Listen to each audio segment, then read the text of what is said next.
Welcome to my YouTube channel. আজি আমি আলোচনা কৰিম ক্লাছ 10ৰ জেনেৰেল ম্যাথছৰ পৰা ৰিয়েল নাম্বাৰ বাস্তৱ সংখ্যাৰ পৰা অনুশীলনী 1.1ৰ পৰা কোৱেশ্চন নম্বৰ 5 আৰু তাৰ আগতে মই সকলোক কৈছো যে মোৰ চেনেলটো সাবস্ক্ৰাইব কৰিবা আৰু কাষত থকা বেল আইকনটো টিপি ল'বা আৰু সকলোক কাৰণে মোৰ চেনেলটো শেয়াৰ কৰি যাতে সকলোৱে মোৰ ভিডিঅ'টো চাব পাৰে আৰু এই ভিডিঅ'টোৰ পৰা কিবা এটা শিকিব পাৰে তোমালোকে সহায় কৰিবা তোমাৰ বন্ধু বান্ধৱ সকলোলৈ ভিডিঅ'টো সেন্ড কৰি দিবা আৰু সকলোৱে চেনেলটো সাবস্ক্ৰাইব কৰি ল'বা আৰু লাইক কমেন্ট শেয়াৰ কৰিবা তেতিয়াই বুজিব পাৰিম যে মোৰ ভিডিঅ'টো কোনোবাই চাইছে বা চাই কেনে ভিডিঅ'টো কেনে লাগিল বুজি পালা নে নাই কমেন্ট বক্সত লিখিলে আৰু তোমালোকে কনসেপ্টটো কেনেকুৱা পাইছা যে কনসেপ্টটো সম্পূৰ্ণ বুজিব পাৰিছা নে নাই যদি কিবা নুবুজা আছে বা কোনোবাই যদি কোনোবা কোশ্চেন নোৱাৰা এই কোশ্চেন নম্বৰটো আৰু পেজ নম্বৰটো লিখি দিবা কমেন্ট বক্সত মই নেক্সট ভিডিঅ'ত বনাই দিম এনেকুৱা ইত্যাদি ধৰণৰ কথাবিলাক তোমালোকে কমেন্ট বক্সত লিখিব পাৰা তে আমি বেছি কথা নকৈ ভিডিঅ'টো আৰম্ভ কৰিম তে আমাৰ ক্লাছ 10ৰ আজি ৰিয়েল নাম্বাৰৰ পৰা বাস্তৱ সংখ্যাৰ পৰা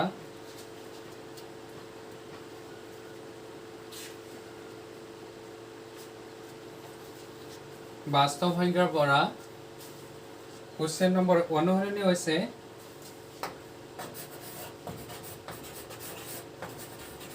অনুশীলনী 1.1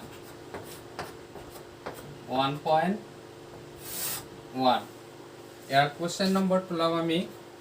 5 নম্বৰ কোশ্চেনটো কিয় লৈছো তোমালোকে নিশ্চয় বুজি পাইছা মই জাস্ট যিবিলাক কাৰণে সেৱা বোৰ্ডে ইতিমধ্যে 40% কোৰ্স কমাই দিছে আৰু তাৰ লগতে এটা ভাল এটা কাৰণে কি আমাৰ শিক্ষাৰ দিক আছে যে 2018 বা 19 17 চনত কোনবিলাক কোশ্চেন সদায় কাৰণে কি আহি আছে আৰু সেৱা বোৰ্ডে যিবিলাক কাৰণে কাটি থাকে প্ৰশ্নবিলাক এই প্ৰশ্নবিলাক কাৰণে আমি কি এই চেনেলটোত আলোচনা কৰিম আৰু সলভ কৰিম সকলোৱে তাৰনে তোমালোকে বুজি পাইছা যে মই জাস্ট ইম্পৰ্টেন্ট কোশ্চেন বিলাক যিবিলাক কাৰণে আমাৰ 2022 চনত এছএলসি এক্সামত আহিব তাৰনে সেৱা বোৰ্ডে কাটিব আৰু তেনেকুৱা প্ৰশ্নই আমি ইয়াত আলোচনা কৰিম এই কাৰণে জাস্ট আমি যে কম সময়ৰ ভিতৰত তাৰনে বেছি মাৰ্ক পাবলৈ চেষ্টা কৰিম আৰু যাৰ ফলত তাৰনে যিবিলাক দৰকাৰী গণিত এই দৰকাৰী গণিত বিলাক আমি ইয়াত আলোচনা কৰিম 5 নম্বৰ কোশ্চেন নম্বৰটো হৈছে 5 তোমালোকে অনুশীলনী কোশ্চেন নম্বৰ 5 মই সম্পূৰ্ণ কোশ্চেনটো নিলিখো তোমালোকে কিতাপ বাহিৰ কৰি চাই ল'বা যে ইউক্লিডৰ বিভাজন ক্ৰমিকা ব্যৱহাৰ কৰি দেখুৱা যে যিকোনো যোগাত্মক অখণ্ড সংখ্যাৰ ঘনফলটো 9m + 1 নাইবা 9m + 8 আহিল তোমালোকে নিশ্চয় কিতাপ উলিয়াই লৈছা আৰু কোশ্চেনটো চাবা যে কোশ্চেনটো হৈছে ইউক্লিডৰ বিভাজন ক্ৰমিকা ব্যৱহাৰ কৰি দেখুৱা যে যিকোনো যোগাত্মক যে অখণ্ড সংখ্যাৰ ঘনফলটো 9m + 1 নাইবা 9m + 8 আহিল এতিয়া আমি সলিউশন কৰিম ধৰা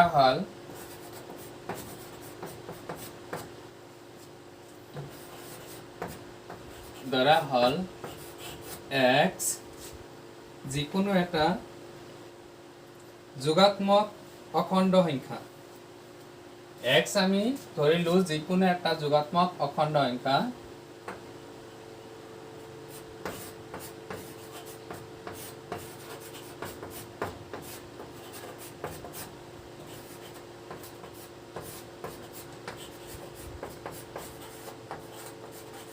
যোগাত্মক অখণ্ড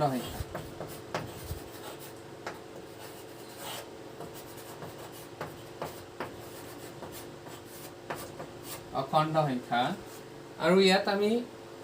এটা বেলেগ শব্দ যেটো কাৰণে কি তোমালোকে মন কৰিবা যেটো কাৰণে কি b = 3 ধৰি ললো এটো কাৰণে এই কোশ্চেনটো কাৰণে যদি আমি ইয়াৰ ঘনমূল হিচাপে 9m বা 9m + 1 বা 9m + 8 আহি দেখুৱাব লাগে ইয়াৰ নিশ্চয় কাৰণে কি যে ভাজ্যটো 3 হ'ব আমি আগতে এনেকুৱা পাইছোঁ যে ভাজকটো 3 হ'ব, সৰি ভাজকটো 3 হ'ব, ভাজ্য ইকুৱেল কি হয় যে ভাজক পূৰণ ভাগফল আৰু প্লাছ হ'ব বাকী বা ভাগশেষ বা বাকী। আৰু এই ক্ষেত্ৰত ভাজ্য হিচাপে আমি x2 অখণ্ড সংখ্যা এটা লৈছোঁ আৰু ভাজক হিচাপে আমাৰ 3 লোৱা হৈছে আৰু ভাগফল আৰু বাকী হিচাপে ইউক্লিডৰ বিভাজন ক্ৰমিকা অনুসৰি আন দুটা অখণ্ড সংখ্যা থাকিব। এতিয়া নিশ্চয় তোমালোকে বুজি পাইছ।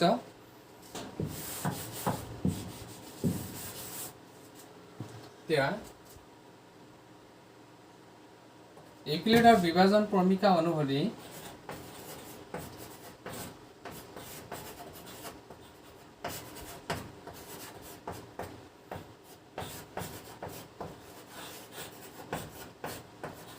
বিভাজন ক্ৰমিকা অনুসৰি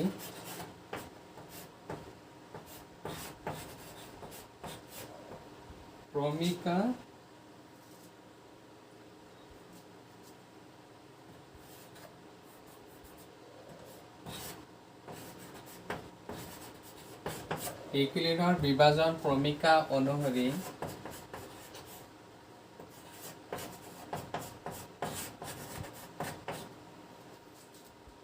আন দুটা অখণ্ড সংখ্যা পোৱা যাব।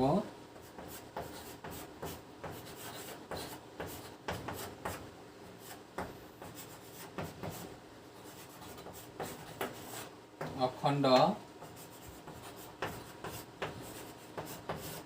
সংখ্যা পোৱা যাব।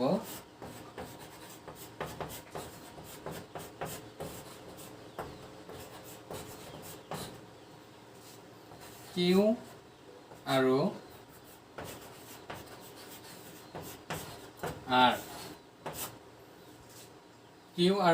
আৰ পোৱা যাব।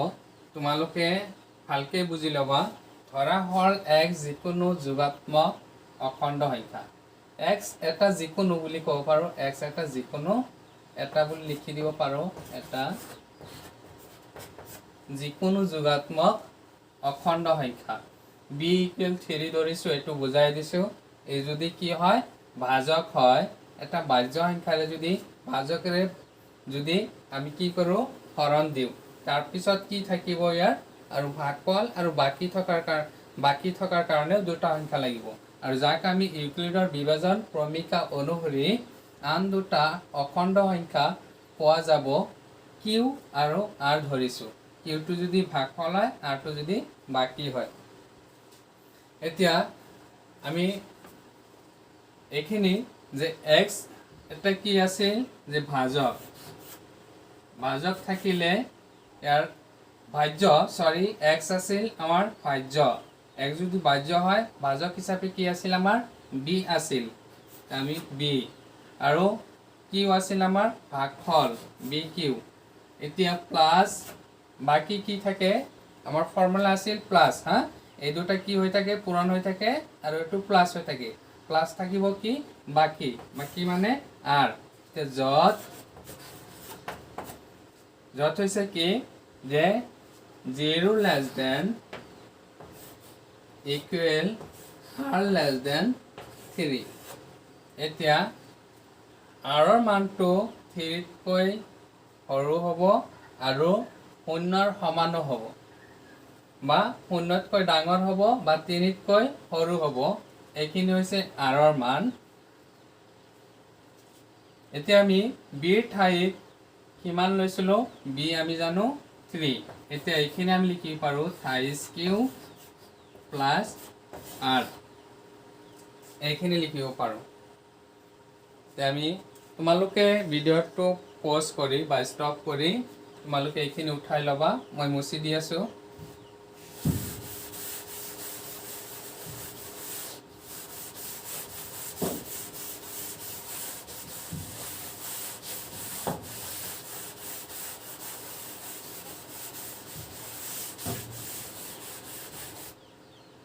এতিয়া আমি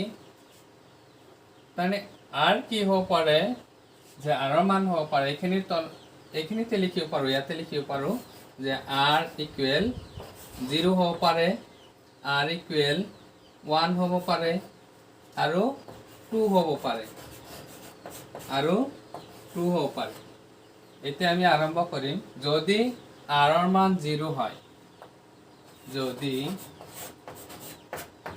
r ইকুৱেল 0 হয় তেন্তে আমাৰ কি হ'ব যে ফৰ্মুলাটো x ইকুৱেল থাইছ কিউব প্লাছ 0 হ'ব r ৰ ঠাইত, থাইছ কিউব প্লাছ r ৰ ঠাইত আমি কি বহাই দিম, 0 বহাই দিম, 0। এতিয়া x ইকুৱেল কি লিখিব পাৰোঁ, থাইছ কিউব, থাইছ কিউব। এতিয়া আমাৰ ঘনফলটো আছিল 9m প্লাছ 1 নাইবা 9m প্লাছ 8 আছিল। আমাৰ ঘনফল দেখুৱাব লাগে। এতিয়া যদি ঘনফল দেখুৱাব লাগে নিশ্চয় আমি কি কৰিব লাগিব, ঘন কৰিব লাগিব। এতিয়া আমি এইখিনি ঘন কৰিব লাগে, উভয় পক্ষ আমি ঘন কৰিম। ঘন কৰিলে x cube equal থাইছ cube whole cube লিখিম। এইখিনি উভয় পক্ষ আমি ঘন কৰিছোঁ, উভয় পক্ষক ঘন কৰি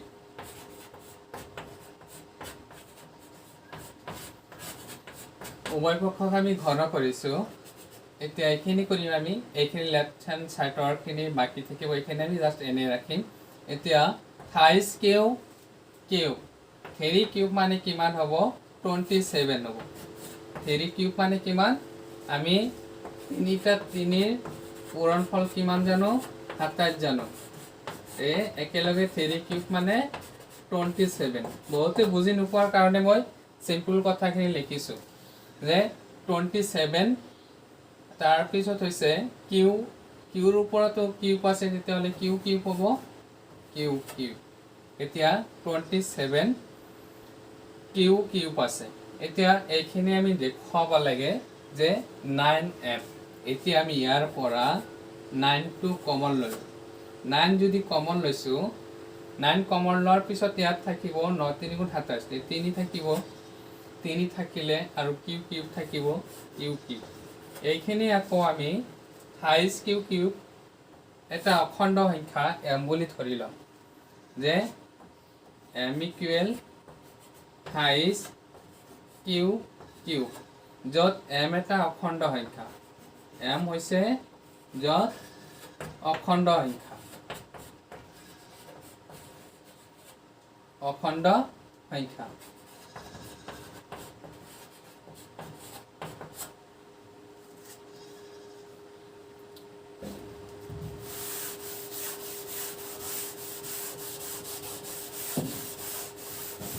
আমি এতে কি লিখিব পাৰোঁ, 9 থাইছ কিউ কিউবৰ ঠাইত আমি যিহেতু m এটা অখণ্ড সংখ্যা ধৰা হৈছে, এইটো লোৱা হৈছে, আমি ইয়াত m লিখিব পাৰোঁ। এতিয়া আমাৰ এটা দেখুওৱা হ'ল যে 9m এটা দেখুৱালোঁ। নেক্সট আমি দেখুৱাব লাগে 9m প্লাছ 1 দেখুৱাব লাগে। এতিয়া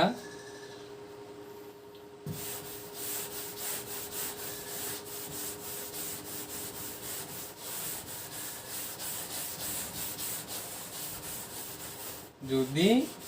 r ৰ মানটো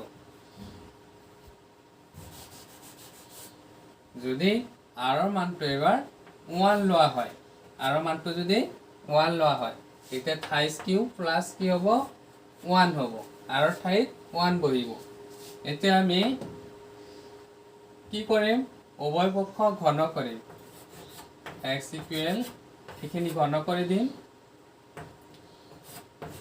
থাইছ কিউ প্লাছ 1 হোল কিউব। উভয় পক্ষ ঘন কৰিছোঁ, বাৰে বাৰে আমাৰ লিখাৰ দৰকাৰ নাই, উভয় পক্ষ ঘন কৰা বুলি এবাৰ লিখিলেই হ'ব। আৰু কোনোবাই যদি ভাবা যে মই বাৰে বাৰে লিখি দিম, লিখি দিব পাৰা, অসুবিধা নাই, কিন্তু লিখিব লগা নাই, এবাৰ লিখিলে হৈ যাব যে উভয় পক্ষ ঘন কৰি। তাৰমানে নেক্সটবিলাকো আমি তেনেকৈ কৰি আছোঁ। এতিয়া থাইছ কিউব প্লাছ 1 হোল কিউব আছে, এইটো আমি a প্লাছ b হোল কিউবৰ সূত্ৰ জানিব লাগিব। হয়তো বহুতে তোমালোকে এই সূত্ৰটো নাজানা এতিয়া মই এই সূত্ৰটো আগতে এবাৰ লিখি দি আছো যাতে তোমালোকৰ বুজাত অলপ সহজ হয় সূত্ৰটো মই ইয়াত সাইডত লিখি দি আছো তাৰ পিছত মুছি দিম যে a + b হোল কিউবৰ সূত্ৰ হলে আমি এই সূত্ৰটো লিখো a cube + b cube plus 5ab whole into a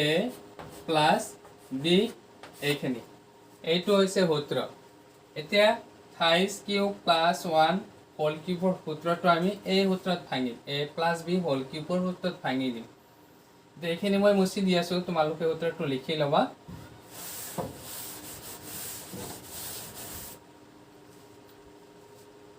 থাইস cube মানে কি হ'ব a কিউব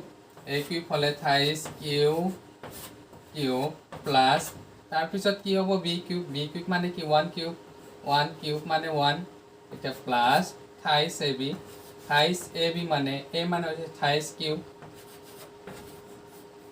তাৰ পিছত হৈছে b মানে কি মান হ'ব 1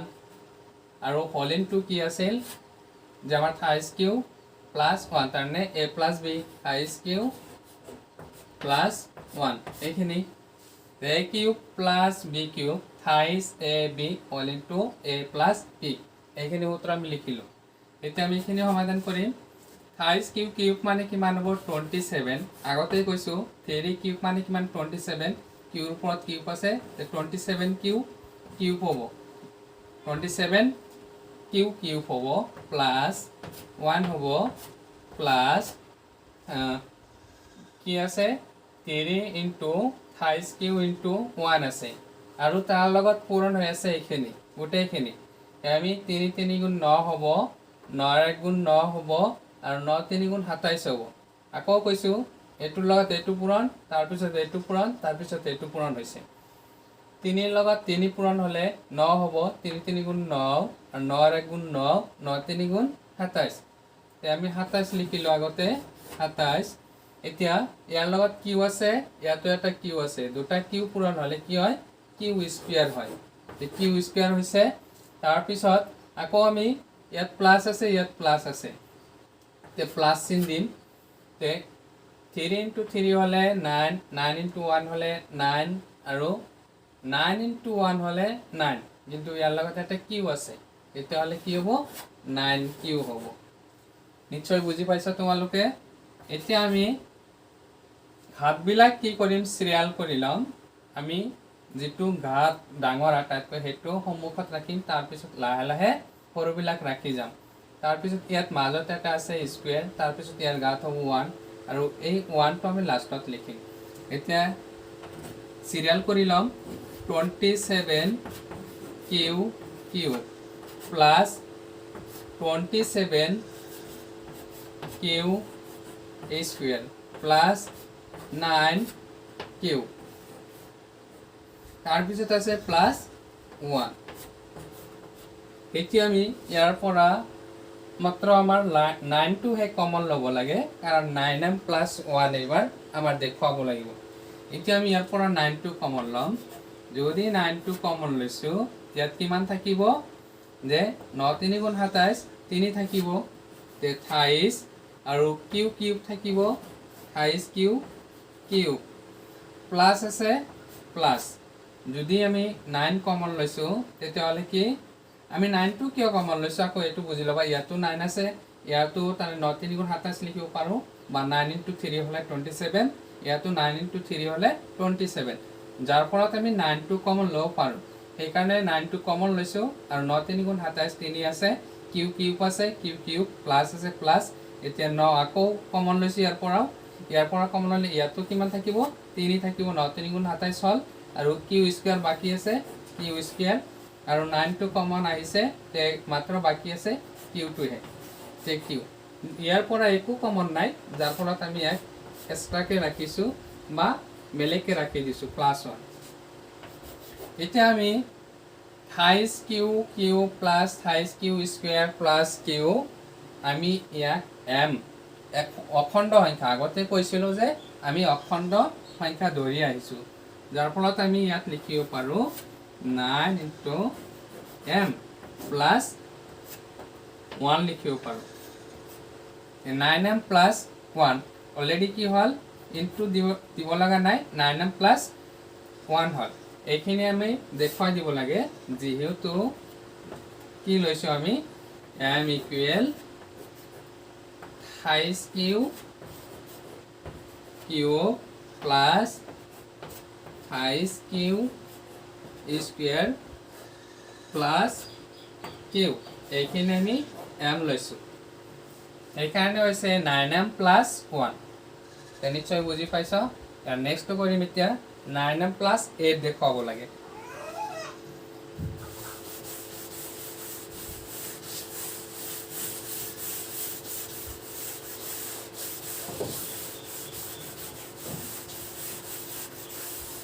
এতিয়া যদি আমি r ৰ মান 2 লওঁ r ৰ মান 0 আছিল 1 আছিল আৰু 2 আছিল 0 লোৱা হৈছে 1 লোৱা হৈছে এতিয়া বাকি আছে 2 দেখুৱাম এতিয়া r ৰ মান যদি 2 লওঁ তে r ৰ ঠাইত 2 হ'ব তোমালোকে হাৰিটো লিখি ল'বা মই জাস্ট r ৰ মানটো মুছি দি কিনে r ৰ মানটো বহাই দি আছো তোমালোকে লিখি ল'বা এতিয়া যদি আমি উভয় পক্ষ আকৌ ঘন কৰোঁ x equal হাইচ কিউ plus 2 যদি ঘন কৰি দিওঁ উভয় পক্ষ ঘন কৰি দিছোঁ উভয় পক্ষ ঘন কৰি দিয়াৰ লগে লগে ইয়াত আমি আগৰ যিটো সূত্ৰ আছিলে প্লাস বি হোল কিউব সূত্ৰটোৱে আমি ইউজ কৰিম এতিয়া a কিউব মানে কি হ'ব হাইচ q whole cube plus b cube মানে 2 কিউব প্লাস থাইস a মানে হ'ব থাইস কিউব আৰু b মানে হ'ব 2 b মানে হৈছে 2 হোল ইনটু থাইস ab হৈছে হোল ইনটু হৈছে a প্লাস b মানে থাইস কিউব প্লাস 2 এতিয়া থাইস কিউব মানে কিমান হয় 27 কিউব হ'ব তাৰ পিছত আছে প্লাস 2 কিউব মানে কিমান 8 হ'ব 2 3 টাৰ পূৰণফল হলে 8 হয় 2 দ্বিগুণ 4 4 দ্বিগুণ 8 হয় মানে এনেকুৱা 2 কিউব মানে 3টা 2ৰ পূৰণফল তে 8 লিখিব পাৰোঁ মিয়া 8 লিখিব পাৰোঁ 8 তে আমি লিখিম 2 কিউব মানে 8 প্লাস 3 into 3 9 হ'ব 9 into 2 হলে 18 হ'ব 18 into 3 হলে 54 হ'ব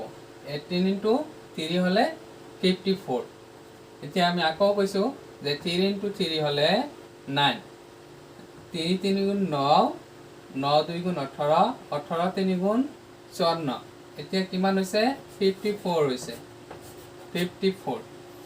আৰু ইয়াত কি আছে আৰু ইয়াত কি আছে যেহেতু পূৰণ হৈ আছে ব্ৰেকেটৰ ভিতৰত আৰু বাহিৰত থাকিলে পূৰণ হৈ থাকে আমি সংখ্যাবিলাকো যেনেকৈ পূৰণ কৰিছো এতিয়া চলক ৰাশিবিলাকো তেনেকৈ পূৰণ কৰিম q into q হলে q স্কয়াৰ হ'ব তাৰ পিছত আকৌ ইয়াত প্লাস আছে ইয়াতো প্লাস আছে প্লাস হ'ব এতিয়া 3 into 3 হলে 9 9 into 2 হলে 18 18 into 2 হলে 36 18 into 2 হলে 36 আকৌ ইয়াত কিউ আছিল ইয়াত 36 কিউ এতিয়া ইয়াতো আমি কি কৰিম ঘাতবিলাক এতিয়া আমি সিৰিয়াল কৰি লম বা ক্ৰমিকভাৱে ঘাতবিলাক লিখি লম twice 27 Q plus 54 Q square plus 36 Q plus 8 ইয়াৰ পৰা আমি এতিয়া গোটেইখিনি আমি ভালকে চাম যে কিমান কমন লব পাৰো আকৌ 9 কমন লব পাৰো যেহেতু 9m plus 8 দেখাব লাগে আমি 8 খিনি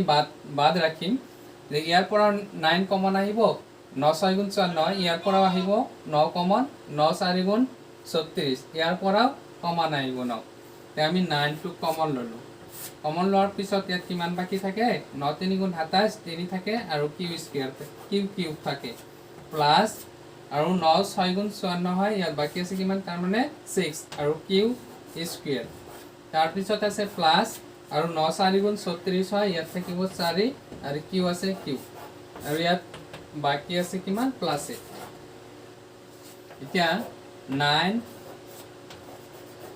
m প্লাস 8 লিখিব পাৰো এইখিনি যদি আমি m ইকুৱেল যদি 28 Q cube plus 6 Q square plus 4 Q ধৰি লৈছো এতিয়া এইখিনিৰ ঠাইত আমি m হলে আমি এইখিনিৰ ঠাইত m বহাই দিছো এতিয়া 9m হৈছে প্লাস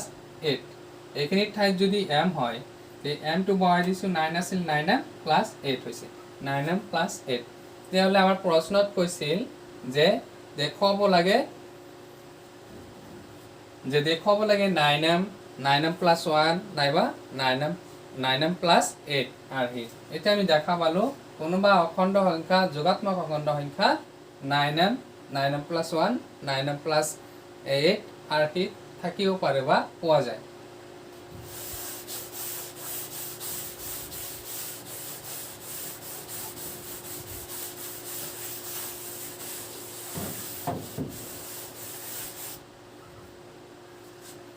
তোমালোকে হেকত লিখি দিব পাৰা যে যিকোনো যোগাত্মক অখণ্ড সংখ্যা থেকে নিৰ্ণয়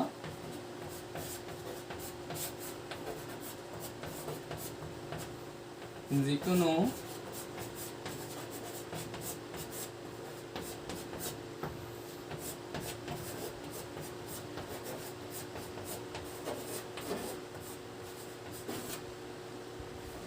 যোগাত্মক অখণ্ড সংখ্যা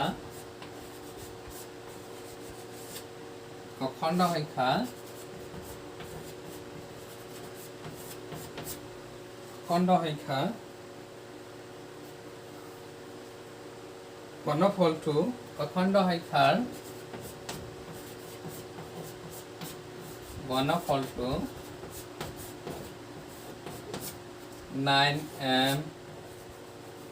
9m plus 1 নাইবা 9m plus 8 আৰহিৰ